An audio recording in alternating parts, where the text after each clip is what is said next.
Hello everyone, welcome back to my YouTube channel. അപ്പോൾ നമ്മുടെ workout സീരീസിൽ day 3 ആണ് ഇന്ന്. അപ്പം ഇന്നത്തെ വീഡിയോ സ്റ്റാർട്ട് ചെയ്യുമ്പോഴത്തേക്കും തന്നെ നമ്മൾ 4:30 ആയപ്പോഴത്തേക്കും അലാറം അടിച്ചു എഴുന്നേറ്റു. അപ്പം നമ്മുടെ ബാൽക്കണിയിൽ പുറത്ത് നമ്മളൊരു വ്യൂ ആണിത്. രാത്രി ആയതുകൊണ്ട് തന്നെ ഇങ്ങനെ പ്രത്യേകിച്ച് വലുതായിട്ടൊന്നും കാണാൻ വേണ്ടി പറ്റത്തില്ല, ഫുൾ ഇരുട്ടാണ്. ഇങ്ങനെ 4:30-5 മണിയൊക്കെ ആകുമ്പോഴത്തേക്കും സാധാരണ ഇവിടെ നല്ല വെളിച്ചം വരുന്നതാണ് കേട്ടോ. ഒരു 7 മണി ആ ഒരു അറ്റ്മോസ്ഫിയർ ഒക്കെയാണ് ഇവിടെ പുറത്ത് നോക്കുമ്പോഴത്തേക്കും കാണാൻ വേണ്ടി പറ്റുന്നത്.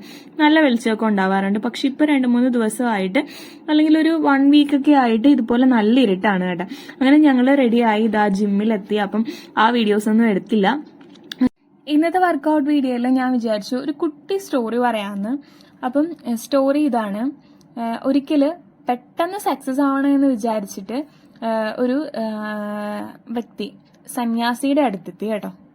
അപ്പം സന്യാസി ചോദിച്ചു, സന്യാസിനോട് ഇദ്ദേഹം പറഞ്ഞു, എനിക്ക് പെട്ടെന്ന് ജീവിതത്തിൽ വിജയിക്കണം. ഞാൻ കുറേ കാര്യങ്ങൾ ചെയ്തു നോക്കി, പക്ഷേ ഒന്നും അങ്ങോട്ട് ശരിയാവുന്നില്ല. എനിക്ക് എന്തെങ്കിലും ഒരു വഴി പറഞ്ഞു തരണമെന്ന് ഇദ്ദേഹം സന്യാസിനോട് അങ്ങോട്ടേക്ക് പറയുകയാണ്. അപ്പൊ സന്യാസി നോക്കുമ്പോഴത്തേക്കും ഇയാൾക്ക് ഒട്ടും തന്നെ ക്ഷമയില്ല.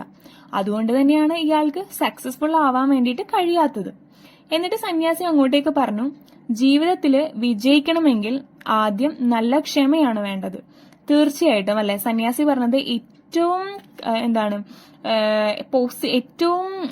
അർത്ഥവത്തായിട്ടുള്ള കാര്യമാണ്. അതായത് നമ്മുടെ ജീവിതത്തിൽ നമ്മളെ എന്തെങ്കിലുമൊക്കെ ആയിത്തീരുവാണെന്നുണ്ടെങ്കിൽ അല്ലെങ്കിൽ എന്തെങ്കിലുമൊക്കെ നേടിയെടുക്കണമെന്നുണ്ടെങ്കിലൊക്കെ നമുക്ക് ക്ഷമ എന്ന് പറയുന്ന കാര്യം ഏറ്റവും അത്യാവശ്യമായ ഒരു ഘടകം തന്നെയാണ്. എന്നിട്ട് സന്യാസി പിന്നെയും പറഞ്ഞു, ഞാനൊരു ചെറിയ കഥ നിനക്ക് പറഞ്ഞു തരാം. ഒരിക്കല് ഒരു രാജാവ് വേട്ടയ്ക്ക് പോവുകയായിരുന്നു. അവിടുന്ന് അദ്ദേഹത്തിന്റെ വഴി തെറ്റിപ്പോയി. രാത്രി ആവാനും തുടങ്ങി. രാജാവ് വേഗം ഒരു കുന്നിന്റെ മുകളിൽ പോയി നോക്കി. അടുത്തെങ്ങും ഗ്രാമമോ വീടുകളോ ഒന്നും തന്നെ കാണാനില്ലായിരുന്നേ. പിന്നെ നോക്കുമ്പോഴത്തേക്കും ദൂരെ ഒരു വെളിച്ചം കാണുന്നുണ്ട്. രാജാവ് വേഗം അങ്ങനെ അതിന്റെ അടുത്തെത്തി. അതൊരു ചെറിയ കുടിലായിരുന്നു. അതിന്റെ അകത്ത് ഒരു പ്രായമായ സ്ത്രീ മാത്രമായിരുന്നു ഉണ്ടായിരുന്നത്. അപ്പോൾ ഈ സ്ത്രീ രാജാവിനെ കണ്ടപ്പോഴത്തേക്കും വിചാരിച്ചു അയാൾ ഒരു ഭടനായിരിക്കുമെന്നാണ്. ഒരിക്കലും രാജാവിന്റെ വേഷം കണ്ടിട്ടോ അങ്ങനെയൊന്നും ആ സ്ത്രീക്ക് ഒരു രാജാവാണ് എന്ന് തോന്നിയില്ല കണ്ടപ്പോഴത്തേക്കും. ആ സ്ത്രീ വേഗം രാജാവിന് കുടിക്കാനായി കുറച്ച് വെള്ളം കൊടുക്കുകയാണ് ചെയ്തത്. രാജാവാണെങ്കിൽ നന്നായിട്ട് വിശന്നിരിക്കുന്ന സമയമായിരുന്നേ. അപ്പൊ അതറിഞ്ഞ ആ സ്ത്രീ രാജാവിനായി ഭക്ഷണം നൽകി. ഭക്ഷണം നല്ല ചൂടുള്ളതായിരുന്നു. വിശപ്പ് കാരണം രാജാവ് അത് ശ്രദ്ധിക്കാതെ ഭക്ഷണത്തിൽ ഒട്ടാകെ അങ്ങ് കൈയിട്ടു. അപ്പം അങ്ങനെ രാജാവിന്റെ കൈ ചെറുതായിട്ടൊന്ന് പൊള്ളി. അത് മാത്രമല്ല, പാത്രത്തിൽ നിന്നും കുറച്ച് ഭക്ഷണം താഴത്ത് പോവുകയും ചെയ്തു.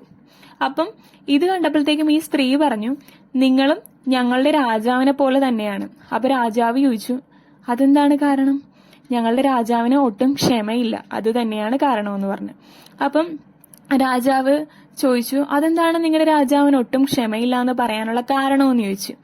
അപ്പം ആ സ്ത്രീ പറഞ്ഞു, രാജാവിന്റെ അത്യാഗ്രഹം കാരണം രാജാവ് ആദ്യം വലിയ വലിയ രാജ്യങ്ങളെ യുദ്ധം ചെയ്ത് തോൽപ്പിക്കാനാണ് ശ്രമിക്കുന്നതെന്ന് പറഞ്ഞു. അപ്പം ഇങ്ങനെ ചെയ്യുമ്പോഴത്തേക്കും രാജാവിന് ഒരുപാട് ഭടന്മാരെ നഷ്ടമാകും. അപ്പോഴത്തേക്കും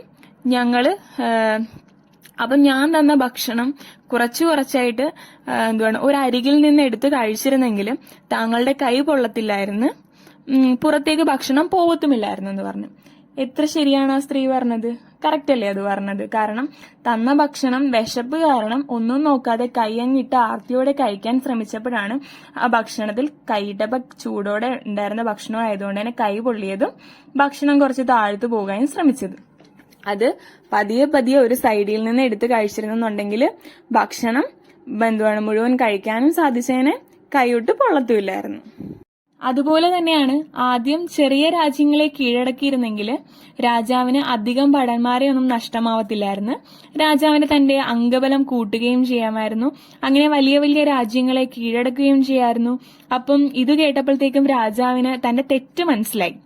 എന്ത് കാര്യത്തിനും ക്ഷമയാണ് വേണ്ടതെന്ന് പറയുന്നത് വളരെ പ്രധാനമാണെന്ന് തിടുക്കവും അത്യാഗ്രഹവും ഒഴിവാക്കണമെന്നും രാജാവിന് മനസ്സിലായിട്ടുണ്ടായിരുന്നു.